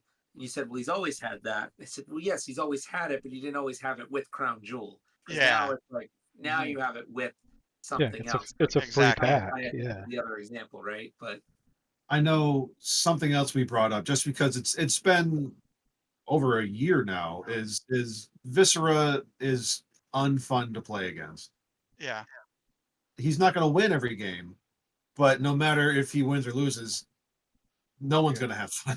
yeah. Even Con- yeah, that's something to look at. Is even when he loses the game, you don't really. It's not a victory that you get and you go, oh yeah, I fought back and I figured it out. It's like he didn't hit the things he needed, so I win. So we'll have to look at Viscera, and I think it's plunge in general. I think plunge is one of the top like three sources of negative player experience in Raw Deal. Just Yeah. not being Well, able to do anything against it is yeah, just I so think plunge, disheartening.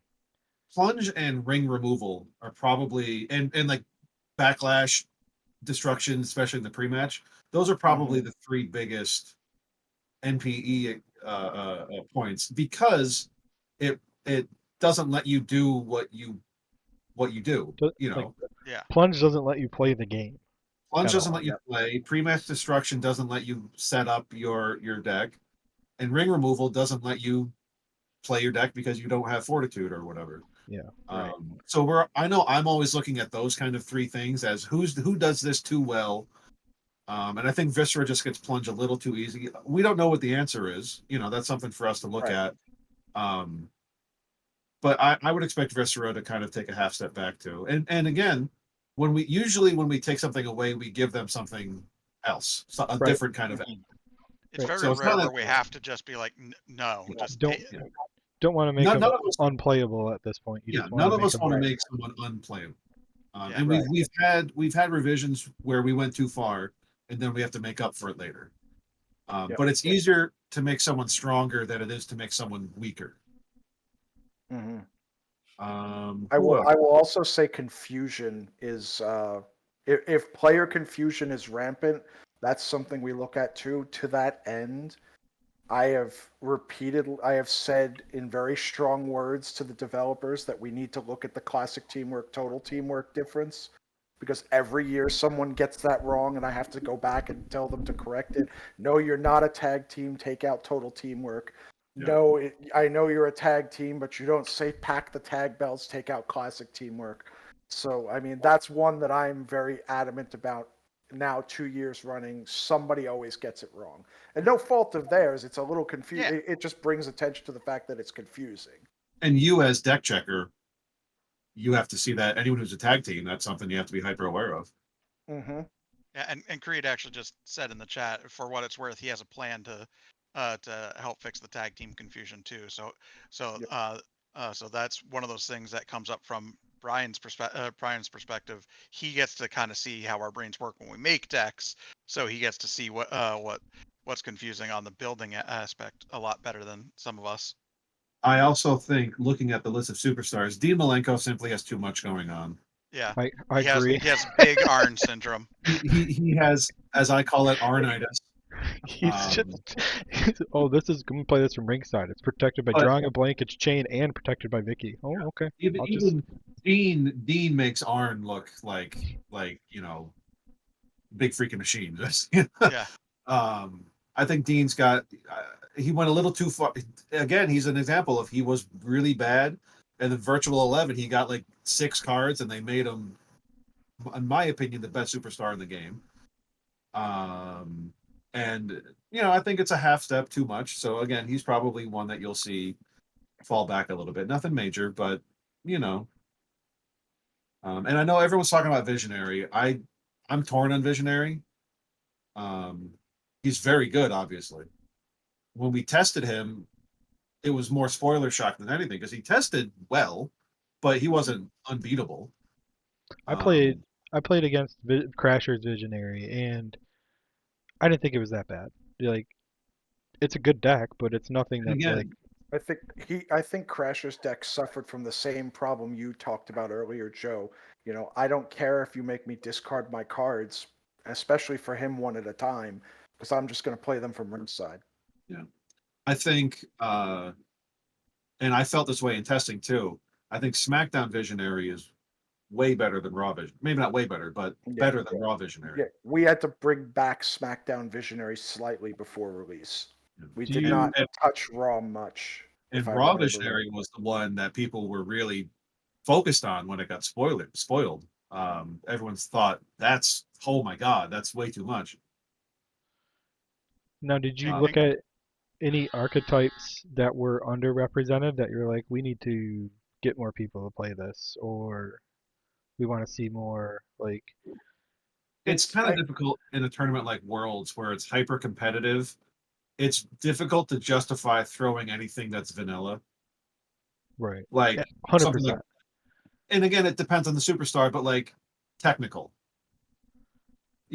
Technical's just kind of, I'm going to throw a monkey flip or a drop kick until it hits and hope it hits. same with Um, Bash. yeah. yeah. So if you And don't have that outside stuff like BFM's ability, you're just kind yeah. of Yeah, eh. you're Seth gonna Rollins. throw cheese because At least like Precision has a couple built-in reversal restrictions. So I wasn't Mhm. surprised to see that represented. Heat, of course, has Crown Jewel. I was surprised volley. I was expecting Yeah. at least some volley. There wasn't a lot, if any, really. I wish I could have played any of my volley. I had 3 thrust knee lifts, 2 punch afters, and 2 kidneys. I didn't play one all game. All tournament. It just Really, I'm surprised. I'm surprised. I thought the fisticuffs would have been a natural. I'm sorry. I apologize. Not kidneys, fisticuffs. I had 2 fisticuffs. There There was Um, no strong style from what I'm seeing there either, was so no there strong wasn't any. style. And that's a double whammy because that's volley and high risk. And high risks are typically harder to reverse than the other maneuver types. I'd have to look and see. I haven't typed everything in the list yet, but how many high risks there were. And There was also very few brutal blindside beatings, which I was stunned by because that is one of the better ways in this environment to get on the board if you're stuck. yeah, I agree. Can't believe it was just me and one other person with brutal. But I think my idea with volley was worlds you tend to see, the most degenerate cards by themselves are actions generally in general. right. And volley is a good way to counter actions. Is they have to make a choice. Do I let this move hit or do I reverse it and I can't play actions unless making your escape, which if you're making your escape enough, that'll catch up with you. So Yeah, I if was you're I not was a little designed surprised to to not do see it. any volley. And I'm making your not saying escape within 11 decks out of 24. not saying Just volley the record. needs more. I think people just maybe didn't think about it when they were thinking of World's deck. For representation and playability, I think something like Raw Deal Roulette Wheels a better barometer because we're gonna see someone had to drop, so it won't be exactly 90, but we're gonna see around 90 different superstars played, Yeah. and that's gonna be 90 opinions on each of those superstars that a lot of people might not normally play. So it's going to be a lot easier to see those from kind of a casual, kind of a competitive standpoint on each one. Worlds, you're going out there and you're trying hard. It's the same as like in major trading card games. Magic doesn't usually balance based on pro tour finals. They'll Yeah. balance on like locals and things like that because you're out there to, for lack of a better term, use and abuse in worlds. Right. Hmm. And having said all that, there's not a lot that we're really looking at like this absolutely has to change. It's one or two things and we go, this should probably Just be toned not. down a little We bit. went a Yeah. little too far here. Maybe we didn't go far enough here. That kind of thing. And that's, the point I brought up about gender being really good now because of Crown Jewel. That's the difficult thing about making non-specific support for certain archetypes is like, yeah, this card helps Gene Snitsky, but it makes gender nearly unbeatable. So you mean you guys don't have time to play test all 455 superstars in your spare time? I'm Try. playtesting right now to get it covered. I think someone told me that Jinder was on one of the playtest lists. Why wasn't Jinder on the list? Wasn't he play tested? Yeah. Oh, I played Ginger Crown Jewel. Yeah. Yeah. I mean, yeah. So I mean, it is, but it like you mentioned, it's sometimes the pilot. The not no offense on that, Bob. I'm just saying like when someone you have a None different taken. pilot on it and Yeah. the way that they operate in an archetype it, and it's like, oh, I didn't think of that, or I didn't know that this could, and oh my god, it's like, again with Oder just being, he's just a very very creative deck builder and player. He's going to come up with these combos that I know I don't think of. Again, just talking about that, going back to that Vince deck, still to this day, it haunts my dreams, and that was only a month and a half ago.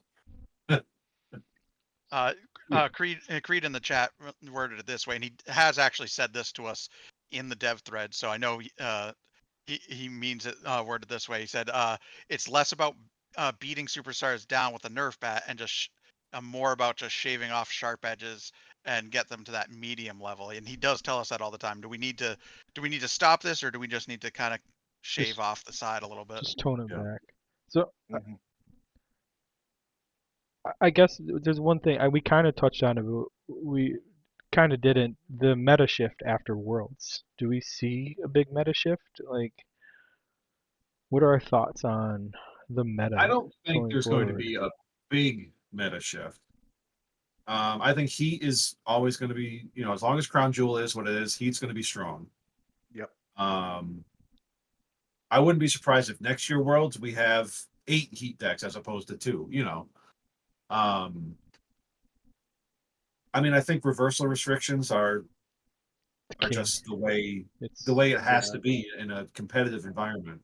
you need to I, guarantee that it goes off, or at least try to guarantee it goes off. I mentioned it to a couple people in the last couple of days. Like, it's hard to rely on a superstar who's built around reversing cards, because in a competitive environment, people are going to do everything they can to make it so you can't play reversal to this maneuver. And if you are, someone who's when you reverse a card from hand, do this. Sometimes that might not happen in a game. Yeah. So Yeah. it's Taking away Arsenal reversals basically killed next arrival. So, it just, Yeah. Counter non-Arsenal is tough to build around and expect to have consistent success at the highest level. Yeah. I personally don't see a big meta shift. I think, this tournament was fairly diverse in deck styles, which we love to see. So I don't expect anything major to come out of Worlds.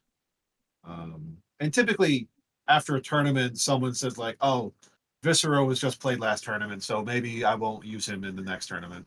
Right. You know, I'd be interested to see what like the next BWO, like the next, try harder tournament comes up. I know the wheel is just a fun event that you just Yeah. build who you want to and have fun, but then you get to like the BWO and where people the start official trying, BWA. people start trying hard again. BWO4 is going to be BWO4 is definitely going to be interesting, because I think that's where we'll see a lot of these changes finally coming through, and different mindsets. And it also depends on when that is, because we still work on cards in the background. There's going to be more. Yeah. So how is that going to shift the meta is the Yeah. question. So when you guys are building out like virtual set, like you're working on virtual 15 now, are you working on more than just what'll be in virtual 15? So like you have stuff that you're building that could be Yeah. pushed to a later set, or maybe you test it and you're like, 16, but yeah. this isn't ready yet. We're just gonna move it to a further set. Is like, or do you have So like a set development cycle? Like from this point, we're gonna work on cards, or is it just kind of like all the time? You're just kind of it's kind of a living kind of process. We have an idea of what we want, and we aren't beholden to that. Like, we can change it. We can do whatever we want, really. right. I know, like, when I submit like a superstar design, I might submit, one of my superstar designs has 18 cards with it. We're not going to release all 18 cards in the next set. Yeah. We'll get a superstar card plus like 11 is typically what we do for new superstars.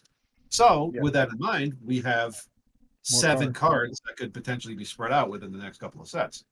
Right. Other It also depends on the person too. If they give you material, you use the material, and it's in the chamber depending on what you need.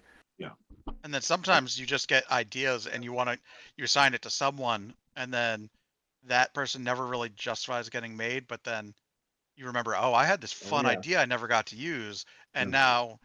now this person is super popular, and Oh, I yeah. could tweak that. So it's Uh, very, I like the way Hog said it. It's more of a living thing. Or do you Mhm. guys And Waiting for just the right time to drop the 1, 2, 3 kid.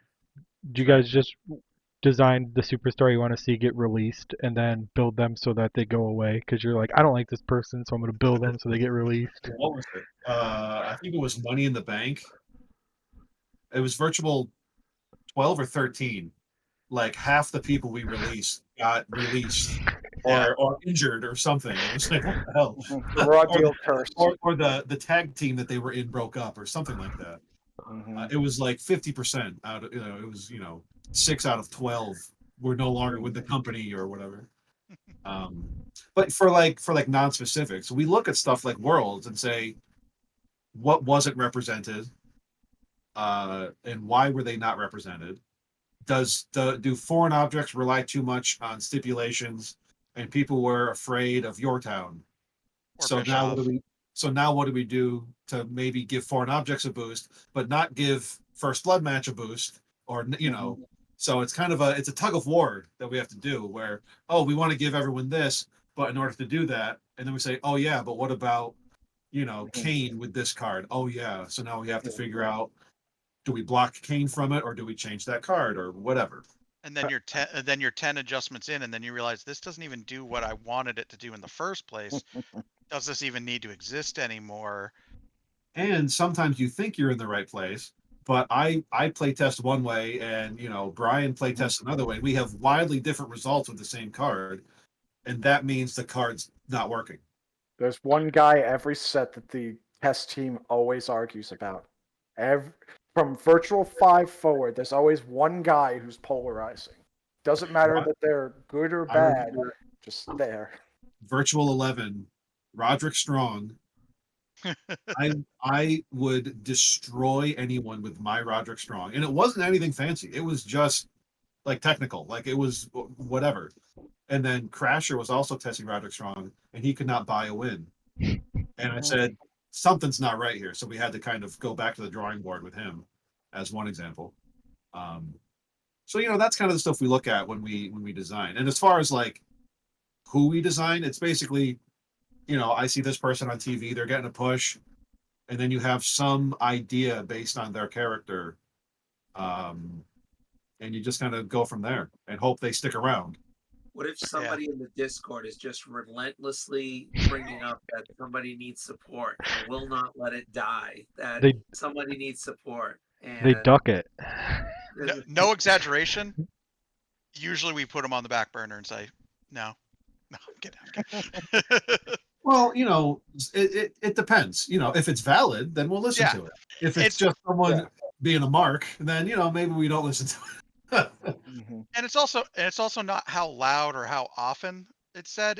It's how many different places it's coming from. If And I keep saying, also, man, we need more Jericho stuff, and everyone else in the Discord's like, shut the F up. I'm like, okay, maybe we don't Yeah, need to do we that. don't.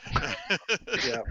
and it if there are detailed reasons why this superstar needs support, that makes it a lot easier for us to justify making support, as opposed to Christian needs help. Okay, what have you experienced? He just Yeah. sucks.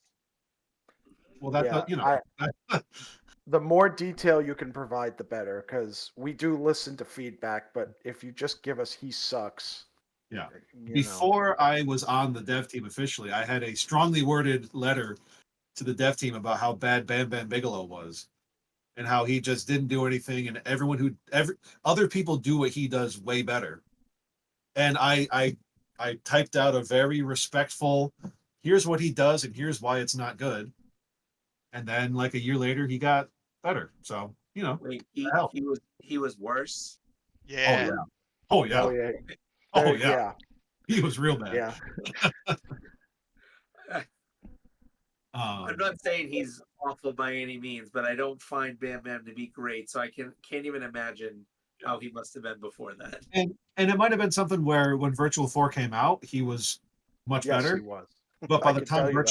Virtual, 9 or 10 or whatever that was came out, it was like he doesn't do anything that Rusev doesn't do better, or that Psycho Sid doesn't do better, whatever.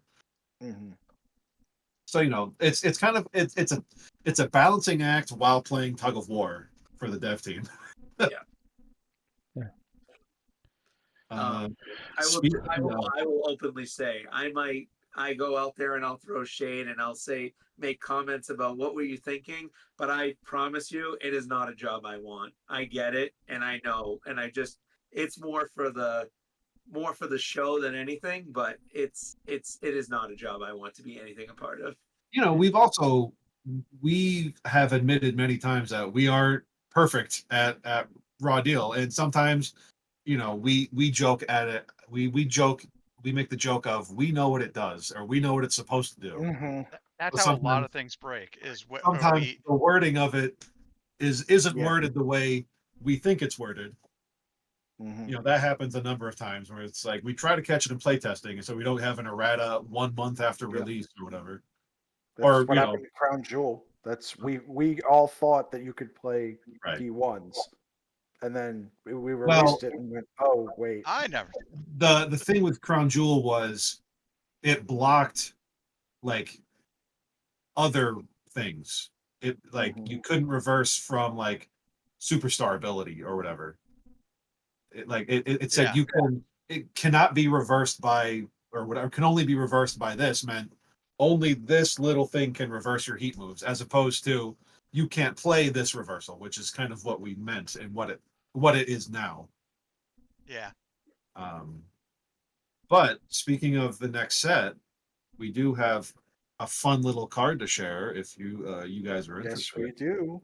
Yeah, I want to see Yeah, this. let's see it. So for Joe and George, I don't have a way to share it with you without breaking the screen, so you'll have to pull up the stream to see it. It's actually been on the screen the whole time. I left it. I left it there so everyone could see it. We just got to flip it over. Oh yeah, I'm watching. I'm gonna have to Ooh. open it up now. I'll read it out loud in a Yeah, second no, please because it's a go little ahead. small. Don't wait on me. Okay. So it is Jay Uso, superstar, 6 hand size, 3 value. His ability is when your high risk is successful, eliminate, which is that newer keyword, means put from your ring to your ring side. That So right. when your high risk is successful, eliminate up to 1 opponent's ring card. You get to pack High Flying Style, Family Legacy, Samoan Wrecking Ball, the Uso Samoan Splash, and Feeling Usi. Ooh.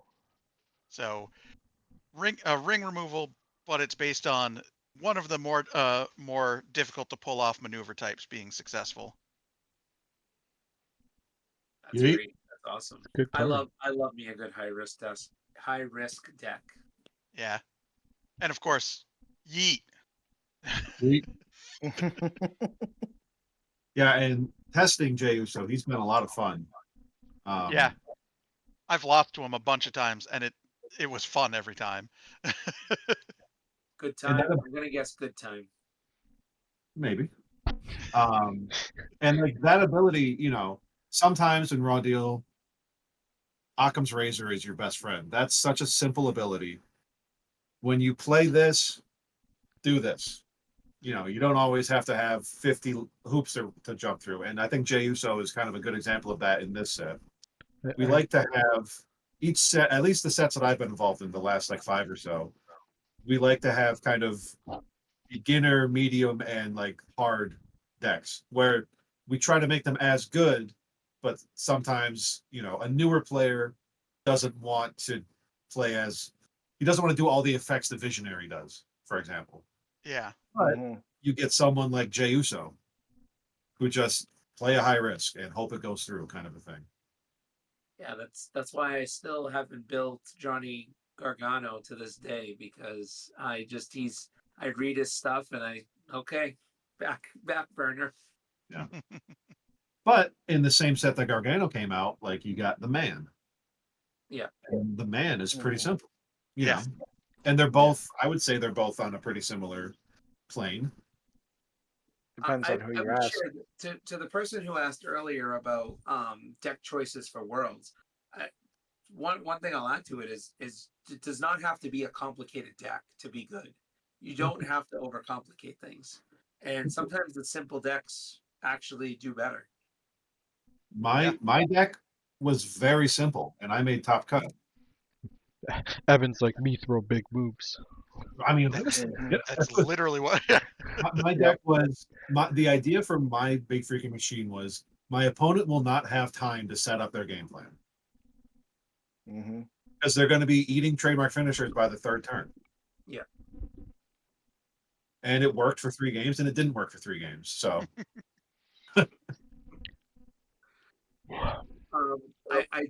One thing I didn't think of when we were talking about worlds, and not to circle back because I'm sure we want to wrap this up soon, but can we just talk about all top cut games being countouts? Has that happened before? Has anybody seen stuff to that nature where that many countouts would have occurred in a top cut like that? Debu did win his first top cut. Debu and Glove won their first top cut games by pinfall. The rest were all countouts, and that is Oh, okay. crazy. I didn't realize that. It's still great. It's still a crazy amount. I know Bob joked with me after Worlds. It's like, I think Duchess of Queensbury Rules is the meta that's going to come back. Yep. Yeah, I've seen people joking about Duchess meta for Hell in a Cell, no, for count out, but Hell in a Cell plus count out plus I'm running Duchess and everything from now on. No one's counting me out. I'm not afraid of India. I think it's a no-brainer in Eric Bischoff. It might be. Well, like I remember Bob was building the Phenom a while Yeah. ago. And like his Bob's Phenom is gross. And it just never dies. And I said, you should put Duchess in there just because you're not going to get pinned. You're simply Yeah. not going to get pinned. Because if you put Duchess in there, it gives you an extra 8 or 12 or cards or whatever it is. Yeah. Like you Really, did. the only way that deck loses is if the last reversal I overturn is what stops your move, and my turn ends with 0 cards. Or maybe. So I think Duchess is going to wreak havoc next year. There's the meta shift question. Yeah. We didn't really think about it, but circling back, maybe Duchess. We start to see more Duchess. The Duchess meta. Mm-hmm.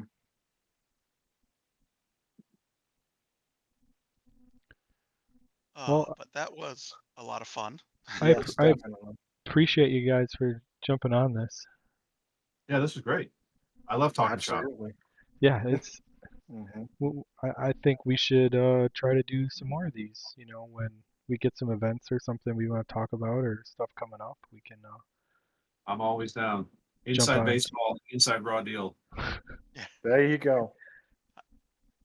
Yeah, any time, and please, like a rotation too would be cool too for anyone that wants to be a part of it. I think I think getting different perspectives is always a great thing. Yeah. It is, yeah. Yeah, anyone that's not named Freedude that wants to join us, let us. I agree with you on that one. I would love to get some of the Singapore people in the chat, but it's a little difficult to schedule with them, obviously. But I think they offer a very unique perspective on this game. Yeah. Yeah, 100%. Yeah, I agree. I fully agree with that. They are the way the minds work, and you see how the engine turning. It's amazing what people come up with. Yeah, and I love it because as a dev member, oh yeah, I guess we do have to think about this card, or Mm-hmm. I try not to duck my responsibilities, unlike George. That's why I don't have the other team. There's no responsibilities. You just say it loud and say it proud, whether it's nonsense or not nonsense. Excellent. I did put Jey Uso in the spoiler thread on Discord, by the way. I saw because I went to put him up there and saw you beat me to it. That's he's gonna be a lot of fun. That's awesome. Side note, just because we don't always have like the as you mentioned, stuff's not always final and stuff, but That's a Right. good-looking superstar card. It's That's newer. pretty That's cool. newer art for that superstar card. It's a good-looking I superstar like card. it. Oh yeah. Every spoiler that we post is subject to change. However, Jey Uso's pretty simple. I wouldn't expect much to change. When someone's a 6'3", they're usually pretty good. I think Yeah. 6'3" and 4'2" scare me more than anything. I love a 7-2. That's my all-time favorite. Oh, I will. I know. I know it's getting later, so I will share one thing. It was not a. It was not a serious world contender choice, but I did try one once against Joe, and poor Joe. I said I'm not playing this deck ever again, but it was a Crown Jewel Hell in a Cell Kane deck, and it was. I just said this is not even fun. And I was I was playing Primetime Players, which managed by AW, does nothing against Headstrongs, and it was Oh, yeah. just off. I quit. I was like, I'm done. AW is my favorite card. I was like, this is gonna be awesome, and he's like, Headstrongs are Ponder's ringside. favorite too, isn't it, Evan? Can't pop AW because it's not from Hand or Backlash, so I'll go ahead. Shout out, by the way, shout out to Ponder because he always has to put up with my bullshit decks that I make. Oh, poor Ponder. And again, I know the answer is going to be no, but I have to ask anyway, and still ask the question because just in case you tell me differently, I might get excited. Hey, I had one of those a couple nights ago. I asked him. I can't even remember what the rule was now, but I even prefixed it with, "I know this isn't how it works, but just in case I'm wrong, because it would be really fun." And he's like, "No, that's how it works." I'm like, "Excellent." Awesome. I mean, I'm sure if I went back into my chat with him, I would just see just a plethora of this isn't supposed to do this, is it? And he's like, well, now it's not, now we have to change it. Mm-hmm. You know, it's good when you ask him a question and then within 24 hours there's a post in the rules forum from Ponder about what you asked. I'm like, oh, well, And not only that, but it's like 4 paragraphs with like indents and reference numbers. and right under it you see new pin to this thread. The only thing he needs to do to top it off is start it with, "I hope this post finds you well." And that would be the icing on the cake. But I appreciate everything Ponder does. That's right. Yeah, 100%. The one I asked Ponder about was I was looking at Teddy Long and tag team match play, and I didn't think it worked the good way and the way it did. And he's like, no, that's how it works, and that's how it's intended to. I'm like, perfect, I'm in. As a final cap off to the night, going back on the classic total teamwork thing. I think the rule of thumb going into this, it sounds like Creed's got it under control. If Horseman can pack it and you're more than one superstar on a card, you should be able to pack it. That's got to be the benchmark. No Horseman's another surprise. Yeah, that is another surprise. Horseman, Brock, Sheamus, like you said. Well, I wonder if Brock was the same thing as like Vince. Like, do you pack Brock? He might have been caught in with- that collateral crossfire there. with the news that broke on him. I wonder if people were like, I don't know, because I kind of thought about Brock, and I was like, I can't play Brock in this right now. Yeah. So, but it's diversity. Factoring in diversity, I think, is is one of the hardest parts when picking your world superstar. It's Bischoff was. I thought there's not going to be another Bischoff. So for Oder to tell me that was his number 2, I'm like, it was so close to being a diversity issue there. And then I think to what you said, Evan, like last year with Tribal Chief, nobody picking Tribal Chief because they probably thought there were going to be too many. I think this year people said that's not going to happen with Visionary, and then sure enough, everyone picked Visionary.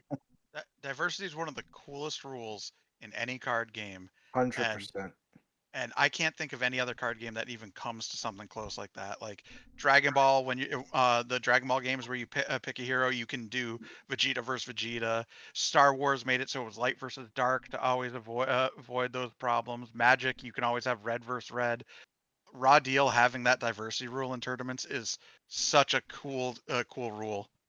Yeah, it's And it's I funny mean, with a pool of almost 500 superstars to get 3 visionaries, you know, or a couple years ago we had 2 Visceras and 2 Alexa Blisses, you know. Out of 24 people too. It's not like it's a 600 person field. It's a 24 Yeah. person field. Right. Right. When you see 7 BFMs at a 120 person neutral ground tournament, for example, yeah, okay, fine, we get that.